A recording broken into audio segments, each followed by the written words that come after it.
Olá pessoal, tudo bem? Professor Ângelo aqui mais uma vez para falar de ciências com vocês. Hoje a gente continua falando sobre diversidade de plantas, mais especificamente sobre um grupo muito especial de plantas. Talvez o grupo que você mais conheça. Talvez não, certamente o grupo que você mais conhece, né? A grande maioria das plantas que cerca a minha, sua, nossa vida, são desses tipos de plantas que a gente chama de angiospermas, né? Mas antes de falar de angiospermas, vamos lembrar um pouquinho do que a gente estudou na aula passada? Vamos lembrar? Segue aqui e olha no slide. Na aula passada a gente falou sobre plantas gimnospermas. Essas plantas gimnospermas, e lá vou eu de novo, professor, que palavrinha difícil, professor. O que você fala nessas aulas é verdade. Foram os gregos que inventaram esses nomes e a gente segue, né? Há uma convenção internacional para a gente usar uma linguagem só e quase sempre é a linguagem grega e ou latina, né? São línguas, bom, que deram origem aos estudos há muito tempo atrás e blá blá blá. Mas o que interessa? Sempre que a gente tem uma palavrinha difícil aqui e tal, a gente vai tentar traduzir para você, logicamente. Só para lembrar, gimnosperma, gimnos, lembra? Nu, esperma, semente, semente nua. Lembra disso? Olha o que é que significa, professor. Planta que tem semente nua é porque ela não tem nada cobrindo, protegendo, guardando, vestindo a semente. Ou seja, ela não tem o... Muito bem, você falou em casa. O fruto. Muito bem. Professor, eu não falei, mas pensou, é o que importa, né? Sigamos sobre as gimnospermas, o que a gente discutiu na aula passada, né? São as primeiras plantas a apresentarem flores e sementes. Lembrem, flor é um órgão especializado na reprodução, né? Semente também, só que a semente, além de possibilitar a reprodução, ela já guarda o embrião, né? Ela protege o embrião e alimenta esse embriãozinho, essa plantinha nova, quando ela vai se desenvolver, né? A gente aprendeu que as sementes são estruturas de proteção e nutrição, acabamos de ver isso, né? Que as gimnospermas são as maiores plantas que existem, tá? Que são comercialmente muito importantes, logicamente, e que são as plantas que conquistaram a terra de forma definitiva. Espera aí, professor, como assim? Lembre que as gimnospermas não dependem de água para reproduzir, então elas não precisam se limitar a regiões próximas da água, com umidade elevada. Se elas não usam a água na reprodução, elas podem simplesmente ocupar qualquer outro ambiente. Por isso, conquistaram definitivamente a Terra, o ambiente terrestre. Então, revisando o gimnosperma, logicamente, a gente vai falar sobre as plantas angiospermas, as mais completas que existem, gente. Olha só, olha no slide, elas possuem raiz, caule, folha, vasos condutores, flores, sementes e, olha só, são as únicas plantas a apresentarem frutos. Repara só, são as únicas, tá? De maneira geral, as flores delas são coloridas e perfumadas, de maneira geral, né? Nem toda vai ter, mas a maioria terá. E por quê, professor? Qual é a diferença entre ter flor colorida, perfumada e não ter? É que a cor das flores atrai animais, olha só, que possibilitam sua reprodução. O perfume das flores atrai animais que possibilitam a sua reprodução. Então, ter flor colorida, ter flor perfumada, significa dizer ter flor atraente para que outros agentes da natureza, a gente vai falar sobre eles, né, possam ajudar na reprodução dessas plantas. Por isso essas plantas são as mais diversificadas que tem na natureza. São mais ou menos 225 mil espécies. Olha só. Enquanto que as gimnospermas têm 20, 19 mil e tal, essas têm mais ou menos 225 mil espécies. E então eu lhe pergunto, qual será o segredo de tanto sucesso das gimnospermas em relação às angiospermas? Eu te respondo, flores e frutos, não é? E essas plantas, logicamente, igual gimnospermas nesse aspecto, não utilizam água para os processos reprodutivos. Ô professor Ângelo, e como é que elas se reproduzem, professor? Ah, eu vou te explicar daqui a pouco. Se liga na aula, hein? Se liga na aula. Nem pisca, respira o suficiente só para aprender. Vem comigo, gente, vem comigo. Olha aqui no slide a diversidade de plantas angiospermas, né? São plantas muito bonitas, muito exuberantes e muito comuns, logicamente, no ambiente onde a gente vive, né? Eu destaquei aqui duas flores de angiospermas extremamente bonitas, diferentes, né? E você vê uma flor aqui na nossa região muito comum, essa vermelhinha, que a gente chama de hibisco. Essa flor é muito comum e eu gosto muito de usar ela, por exemplo, nas minhas aulas presenciais, nas minhas aulas práticas, porque quando a gente pega uma florzinha dessa, a gente consegue evidenciar muito facilmente todas as partes de uma flor, inclusive as partes masculina e feminina. Oxente, professor! E a flor tem parte masculina e feminina? Tem, eu vou mostrar para vocês aqui, né? Olha só, gente. A planta, ela pode ter flores com um único sexo, ou pode ter flores que têm os dois sexos, né? A grande maioria tem flores com os dois sexos. A parte masculina da flor a gente chama de androceu. Puxa vida, professor, lá vem você de novo com essa palavrinha difícil. Repara só, eu vou te dizer um segredo agora e que você não vai mais esquecer disso. Ó, andro significa masculino, né? Por exemplo, o homem vai ao andrologista. Tudo que tiver andros que você lê aí na ciência significa masculino. Androceu é a parte masculina da flor. E é lá, gente, que produz uma célula especial chamada grão de pólen. É esse grão de pólen que vai possibilitar a reprodução da planta, viu? Então guarda isso aqui, ó, guarda. Androceu é a parte masculina da flor, né? Ô professor, e a parte feminina da flor? Ah, grande pergunta, eu estava esperando você me perguntar isso aqui. A parte feminina da flor a gente chama de gineceu. Gineceu, de novo, professor, com essas palavrinhas, é muito fácil. Ginos é feminino, né? Se andros é masculino, ginos é feminino. As mulheres vão ao ginecologista, lembra? Ó, ginos é feminino, né? A parte feminina da flor, gineceu. E aqui uma particularidade, gente. A parte feminina da flor tem duas estruturas que a gente deve lembrar, né? Ovário e óvulo. Professor, planta tem ovário e óvulo? Planta angiosperma tem, gente. O ovário vai formar o fruto e o óvulo vai formar a semente, o caroço do fruto, que está dentro do fruto, né? Então lembre, na parte feminina da flor, o ovário forma o fruto e o óvulo forma a semente. Ah, que coisa interessante, né? Aí você viu que a gente começou essa aula falando de angiospermas, dizendo da diversidade. São mais ou menos 225 mil espécies. E por que tanto sucesso evolutivo? Esse sucesso, gente, se explica pela presença, repito, de flores, tá, coloridas, perfumadas, do fruto, né? Essas flores produzem uma estrutura especial, lembra? A flor masculina produz o grão de pólen. E o grão de pólen, ele precisa sair da flor masculina de uma planta para a flor feminina da outra, né?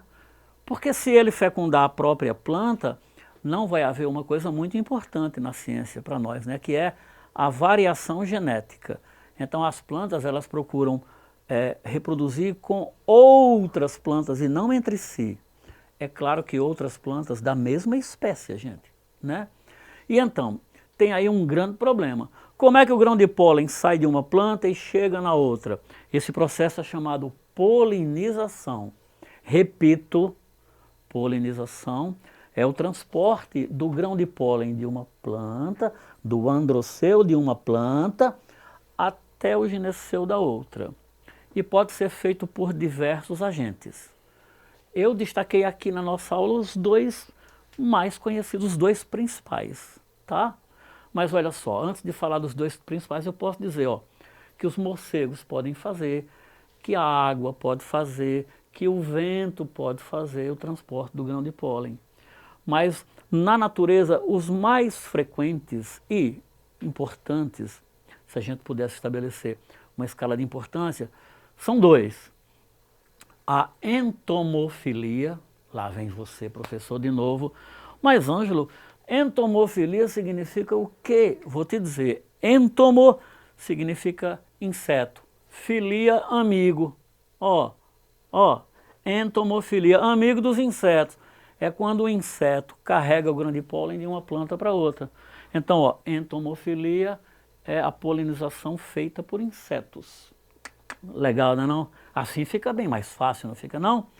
O outro processo de polinização muito frequente é a ornitofilia. Ó, filia tu já sabe o que é, não é não? Amigo, ornito é pássaro, amigo dos pássaros, porque os pássaros é que visitam as flores, eles vão lá atraídos pela cor e pelo néctar, né? E levam pólen nas suas penas para outras plantas, né? Isso é a ornitofilia. E esses são os dois principais processos de polinização nas angiospermas, né, gente? Olha aqui a imagem, olha que lindo. Na nossa imagem, aqui no slide, ó. A entomofilia. Olha a abelha cheia de grãos de pólen no seu corpo. Pois é, quando ela sai de uma flor para outra, ela carrega esse grão de pólen e facilita, ajuda, possibilita a reprodução das plantas, né? Então vem comigo, né? Uma vez que as plantas recebem o pólen e reproduzem, os gametas masculinos encontram os femininos, lembra? Encontram o feminino. O gameta masculino encontra o feminino, ocorre a fecundação, e aí, gente, o ovário vira fruto, lembra? E o óvulo vira semente. E é assim que os frutos são formados.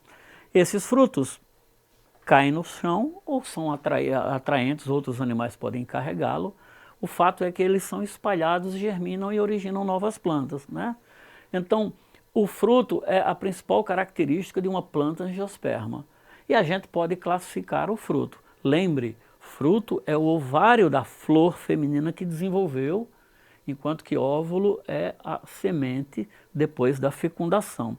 E a gente pode classificar, só para conhecer, frutos simples é quando a flor só tem um ovário, né? E esse ovário desenvolveu. Ele vai ter várias sementes porque dentro tinha vários óvulos. Lembra que o óvulo, quando desenvolve, forma a semente, né? E a gente tem aí vários exemplos de frutos simples. A manga é um fruto simples, a tomate, o pimentão é um fruto simples, né? Frutos agregados, você pode chamar também de compostos, assim. Gente, nesse caso, é quando são originados em uma única flor feminina mais de um ovário, né? Ou seja, os ovários se desenvolvem numa única flor. Por exemplo, ó, no morango, você vê esses pontinhos escuros do morango, cada pontinho daquele é um fruto, porque ali haviam vários ovários naquela flor. Essa fruta curiosa aí, lá no sudeste e sul do país chamam de fruta do conde, aqui no nordeste a gente chama de pinha, né? Se a gente chegar para uma pessoa daquela região e falar de pinha, ele vai confundir com a flor de gimnospermas, que eles chamam lá de pinha. Lembra? Pinheiro, né? Lá eles chamam de pinha, a flor de gimnospermas. Para nós, né, essa fruta aí a gente chama de pinha, popularmente falando, né? Frutos múltiplos, tá? É quando mais de uma flor tem ovários e se desenvolvem ao mesmo tempo, né? Por exemplo, o abacaxi, a jaca, significa dizer, gente, quando muitos ovários de mais de uma flor se desenvolvem. Frutos carnosos é uma outra classificação. É quando aquela parte tem a casca, que a gente chama de epicarpo, tem a parte interna colada com a semente, endocarpo, e tem o meio, que é aquela parte carnosa, o nome já diz, ó, carnosa, né? Que a ciência chama de mesocarpo, tá? Quando a semente, naqueles frutos carnosos, é liberada facilmente, a gente chama baga. Que nem laranja, que nem melancia, que nem limão, né? Quando a semente não é liberada facilmente, o caroço fica preso, aí a gente chama de drupa. Que nem o abacate, que nem a manga, que nem a azeitona, né? Então são frutos muito, cujo caroço está muito preso. Aí a gente chama de drupa. Se esse fruto não é carnoso, ele é seco. Se ele for seco e liberar suas sementes espontaneamente, a gente chama deiscente, como por exemplo o açafrão, o cacau, né? Se não, se o fruto ele não não libera a semente facilmente, por exemplo, o fruto seca, mas a semente está presinha lá, tá? A gente chama de indeiscente. Só para sua curiosidade, né? A gente está no exemplo aqui no milho. Olha para a gente aqui, ó, para o slide, perdão. Olha o slide aqui, o milho. O milho tem centenas de carocinhos, não é não? Cada carocinho daquele é um fruto. E dentro do fruto está a semente. Por exemplo, gente, quando você come o milho assado, quem usa aparelho, por exemplo, não fica com umas coisinhas amarelinhas presas no dente, né, nos dentes, no aparelho? Tem que limpar depois, etc. Aquilo é a semente do milho. O grãozinho é um fruto e dentro dele está a semente, né? O fato é que, voltando, as angiospermas são as plantas mais evoluídas que existem, as únicas que produzem frutos, lembra? Né? E aí a gente resume o que a gente aprendeu hoje, né? Aprendemos que as angiospermas são as plantas mais diversificadas, as mais evoluídas que existem, né? Que, de maneira geral, essa evolução se justifica nas flores coloridas, perfumadas e que atraem muitos agentes polinizadores, né? Facilitando a reprodução, que são elas as únicas que apresentam frutos, as angiospermas, que o fruto, gente, por definição, é o ovário da flor que desenvolve, enquanto a semente é o óvulo que foi fecundado, né? Os frutos ainda podem ser simples, agregados, carnosos, secos. E ainda, gente, uma coisa interessante. Nem todo fruto é comestível, né? Alguns frutos são comestíveis e popularmente a gente chama de fruta. Por exemplo, feijão. O feijão. Quando você pega a vagem do feijão, debulha, ao debulhar, você está tirando a semente para cozinhar. O que a gente come no feijão é a semente. Aquela casquinha que a gente descarta é o fruto, que é a vagem, né? Nem todo fruto é comestível. No caju, por exemplo, só mais uma curiosidade. No caju, o ovário, quando se desenvolve, forma a castanha. Então a castanha é que é o fruto verdadeiro. Aquela parte suculenta que a gente consome não é um fruto. Aquela parte é uma estrutura que sustenta a flor lá no cajueiro. Aí a gente chama nesse caso de pseudofruto, né? Faça o seguinte, faça as atividades propostas para você, estude, revise, tá? Estudar sempre vale a pena. É o estudo que pode nos conduzir a todos os sonhos que a gente tiver, tá? Estude, sempre vale a pena. Espero que você tenha gostado dessa aula. Um grande abraço e até a próxima.